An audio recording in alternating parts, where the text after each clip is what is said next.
நற்செய்தி வாசகம். உங்கள் பகைவரிடமும் அன்பு கூருங்கள். மத்தேயு எழுதிய தூய நற்செய்தியிலிருந்து வாசகம். அதிகாரம் 5, இறை வசனங்கள் 43 முதல் 48.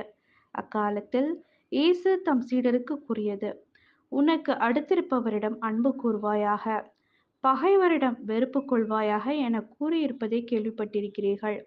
ஆனால் நான் உங்களுக்கு சொல்கிறேன், உங்கள் பகைவரிடமும் அன்பு கூருங்கள், உங்களை துன்புறுத்துவோருக்காக இறைவனிடம் வேண்டுங்கள்.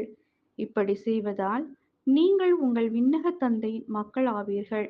ஏனெனில் அவர் நல்லோர் மேலும் தீயோர் மேலும் தம் கதிரவனை உதித்தெழச் செய்கிறார்.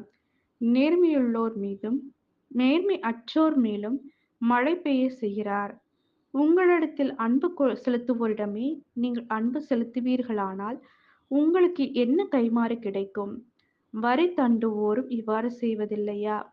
நீங்கள் உங்கள் சகோதர சகோதரிகளுக்கு மட்டும் வாழ்த்து கூறுவீர்களானால் நீங்கள் மற்றவருக்கும் மேலாக செய்து விடுவதென்ன?